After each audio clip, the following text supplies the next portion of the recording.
तो सारे semi English और फुल इंग्लिश के बच्चों को हम बताएंगे कि इंग्लिश के पेपर में कैसे टाइम मैनेजमेंट करना है। मैम शुरू करिए। तो देखो, तो इंग्लिश के पेपर में सारे बच्चों को दिक्कत जाती है, हर साल का ये है कि भाई टाइम मतलब टाइम पुरत नाही, कसं काय माहिती नहीं, बट टाइम पुरतच नहीं। बहुत सारे बच्चों का कुछ ना कुछ 5-6 मार्क का आखिरी का ट्रांसलेशन ऐसा छोटा छोटा कुछ तो भी बेसिक छूट जाता है, जिसकी वजह से बड़ा नुकसान होता है। बच्चा इतनी सारी प्रिपरेशन करके जाता है कि एक एक मार्क्स ना कटे, और 4-5 मार्क का अगर छूट जाए, 10-12 मार्क का छूट जाए तो कितना बुरा लगेगा। तो वो कैसे होता है, उसमें कौन कौन सी गलतियां होती है, वो हम आपको बताएंगे। उसके साथ साथ आपको किस क्वेश्चन को कितना टाइम देना है, क्यों देना है, वो भी आपको बताएंगे। तो पहले इंपॉर्टेंट टिप सुन लो। सबसे पहली टिप, गो स्लो। ये सही है कि गलत है, क्या लगता है मैं आपको?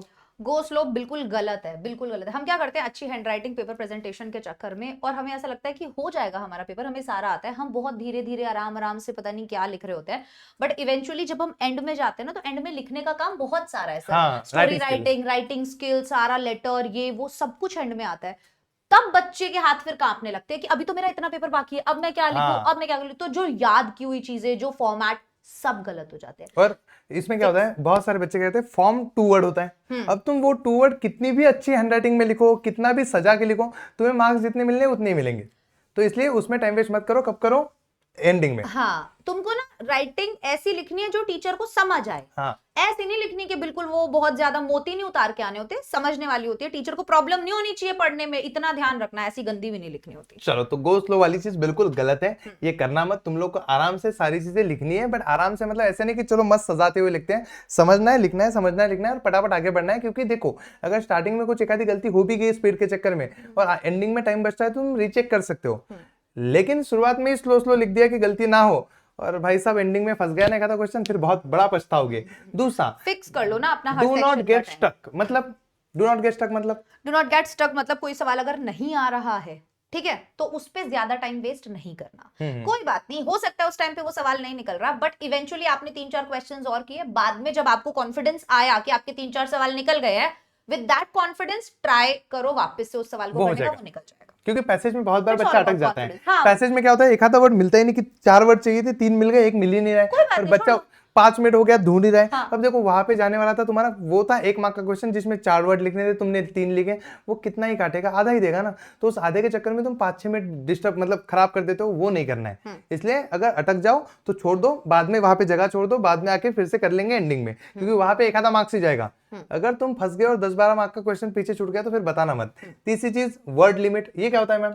वर्ड लिमिट होता है कि जिस क्वेश्चन में जितना बोला गया है, हमें उतना ही जवाब देना है। अगर उसने कोई हमसे बोला है कि सेंट्रल आइडिया में तुमको 3 से 4 लाइन लिखनी है, we will write only 3 to 4 lines, that's it. हमें अगर पूरा हम याद करके गए, नहीं मैं तो ये लिखूंगा, मैं तो एक पन्ना भरूंगा, मेरे टीचर ने ऐसा बोला, no, do not do that. Word limit exceed करते ही आपका टाइम बर्बाद होता है, और कोई उसका एक्स्ट्रा मार्क्स नहीं मिलता है। हाँ, 2 मार्क का 2 ही मिलेगा, दाही थोड़ी देगा कि अच्छा लिखा है। चलो, लास्ट है डिस्कशन। ये आप बताओगे।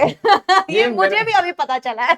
डिस्कशन मतलब मैम बोल रहे थे बच्चे पेपर में थोड़ी डिस्कशन करेंगे। हाँ, मैंने कहा डिस्कशन से, फिर मैंने बोला कि महाराष्ट्र है मैम, यहाँ पे हर बच्चा डिस्कस करता है कि अगर एक आधा क्वेश्चन नहीं आता तो इधर पूछ लो, उधर पूछ लो। भाई तुमको पूछना है, मुझे पता है तुम पूछते हो, बट वो आखिरी में पूछ लेना ना।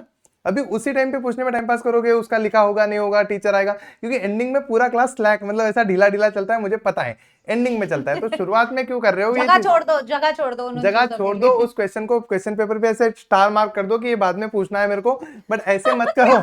बाद में पूछ रहे हैं मेरे को। क्योंकि भाई क्वेश्चन छूटना नहीं चाहिए, पूरे मार्क्स आने चाहिए। मैंने ना इन्विजिलेटर का काम किया है, तो मुझे पता है कि कौन बच्चा कहाँ पे क्या करता है। कोई चीटिंग नहीं करेगा, कॉन्फिडेंस रखना है खुद पे, ठीक है। खुद का आंसर बहुत सी बार हम गलत कराते हैं सर, दूसरे का देख के। बिल्कुल, और कोई चीटिंग नहीं करना है पहले 2.5 घंटे में, फिर आधा घंटा जो बचता है उसमें सब कुछ लिखना है, सबका देख के, जब भी टाइम मिले। अब सुन लो। और उसके साथ साथ दूसरा डिस्कशन क्या होता है बच्चे का, कोई कोई बच्चा क्या करता है, अब देखो बोर्ड एग्जाम में रैंडमली बच्चे आते हैं, किसी भी स्कूल का बच्चा कहीं भी आ जाए, तो कभी कभी कोई लड़का आता है, फिर कोई लड़की आती है। और ये बच्चा मेरे एक दोस्त का था, भाई साहब इसने डिस्कशन करने के चक्कर में, अच्छी बातें के चक्कर में बड़ा बड़ा पेपर छोड़ा जमाने के चक्कर। हाँ ना, अरे भाई तुम इस चक्कर में मत पड़ो। उस लड़की ने जब पेपर खत्म हुआ था उसके बाद बोला था कि दादा तुझ्यामुळे माझे पेपर खूप छान गेले। भाई साहब वो बच्चा मैम भी समझ गई कि यहाँ बच्चे का कुछ तो ही नुकसान हुआ है।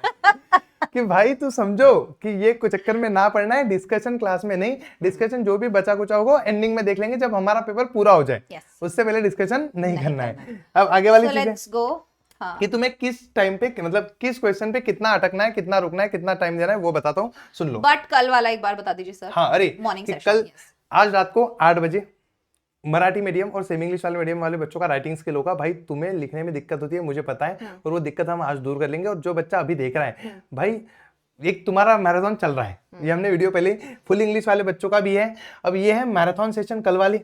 तो आज राइटिंग स्किल करने बाद तुम लोगों को ऐसा लगता है कि हमारा सर पढ़ाई हुई नहीं, एक दिन में क्या होगा, तुम सेमी इंग्लिश वाले बच्चे 12 बजे आ जाना, 12 से 4 घंटे में तुम्हारा पूरा सिलेबस हो जाएगा।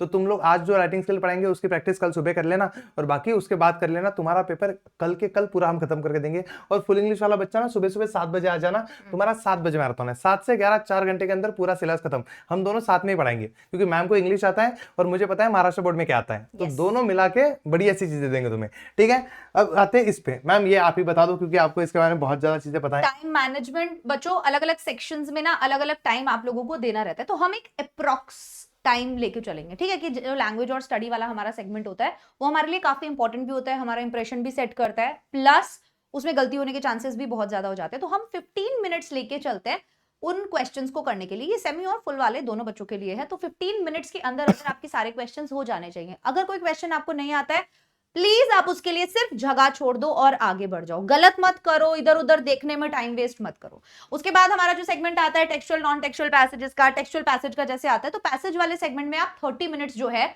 बढ़िया आराम से दो। प्रॉपर आप क्वेश्चंस पढ़ो, पैसेज में उसके आंसर्स ढूंढो, जो भी आपको डायग्राम्स वगैरह, वेब डायग्राम्स वगैरह या टेबल वगैरह दी हुई है बनी हुई, आप उनको अच्छे से अपने आंसर शीट के अंदर भी बनाओ और तभी अपने आंसर्स को लिखो। ट्रू फॉल्स वाले क्वेश्चंस आते हैं, प्रॉपर आप उन क्वेश्चन आंसर्स को अटेम्प्ट करके आओ, जिस फॉर्मेट में दिए हैं उसी फॉर्मेट में अटेम्प्ट करके आओ। उसके बाद जो आपका सेगमेंट आता है पोइट्री वाला, 10-10 मिनट में डिवाइड कर दो। 10 मिनट आपका पोएम अप्रिसिएशन का होना चाहिए और 10 मिनट आपके लिए जो वो एक्सप्लेनेशन वाला पार्ट आता है ना, वो वाले के लिए होना चाहिए। काफी है, मोर देन एनफ है। इसमें टाइम बचाने की ही कोशिश करना, ज्यादा मत देना। इसीलिए बोल रही हूँ अप्रिसिएशन पहले से याद करके जाओगे, it will not take 10 minutes, नहीं लेगा फिर वो 10 मिनट, ठीक है। उसके बाद हम बात कर लेते हैं नॉन टेक्सचुअल पैसेजेस की, अगेन जिसके अंदर आप लोगों को 30 मिनट्स तक देने हैं। बहुत है 30 मिनट यार नॉन टेक्सचुअल पैसेज के लिए भी, बट क्योंकि हम उन्हें अच्छे से करना चाहते हैं, हमें उसमें क्वेश्चन ढूंढने होते हैं, हमें उन्हें प्रॉपर स्ट्रक्चर में लिखना होता है। अब उसने टेबल दे दिया तो भाई साहब हमको टेबल बनाना पड़ेगा अपने आंसर में। ऐसा नहीं है कि हम सिर्फ ABCD करके देके आएंगे। मैंने एक पेपर, टॉपर का पेपर जब डिस्कस किया था, उसके अंदर बताया था कि देखो बंदे ने क्या प्रेजेंटेशन किया है, टीचर को परोस के दिया उसने कि ले भाई नंबर दे मेरे को, ये रहा, ये जो चीज तुमको चाहिए ये ले, तेरे को दिक्कत ही नहीं होगी आंसर ढूंढने में। तुम्हें ये बिल्कुल भी नहीं करना पड़ेगा कि मैं इसे कहां नंबर दूं, तुम्हें सोचना नहीं पड़ेगा इस बारे में, वैसा ही करके आना है। लास्ट में हमारा जो 5th और 6th सेगमेंट होता है, जो राइटिंग स्किल और क्रिएटिव राइटिंग या हम बोले कि स्किल डेवलपमेंट वाला सेगमेंट होता है, उसके अंदर आपको लगभग 1 घंटा लग जाता है, क्योंकि इसमें बहुत कुछ लिखना है। अगेन हर 5 नंबर के क्वेश्चन में आपको 10 मिनट लगते ही लगते हैं, मुझे ऐसा लग जाता है, ठीक है। कि समरी राइटिंग लिखना है तो भी आपको 10 मिनट्स लग जाएंगे, लेटर राइटिंग है तो भी लग जाएंगे। बट जब हम इसके फिक्स्ड फॉर्मेट्स वगैरह याद करके जाते हैं तो 10 से 15 मिनट का टाइम देख लो, आप अच्छे से ले लो आप, और पहले से डिसाइड करके जाओ कि भाई मैं तो न्यूज रिपोर्ट ही लिखूंगा या मैं तो अपने डायलॉग राइटिंग ही करूंगा। तो वो अगर आपका पहले से डिसाइडेड होगा तो भी बढ़िया रहेगा, आपका टाइम बचेगा।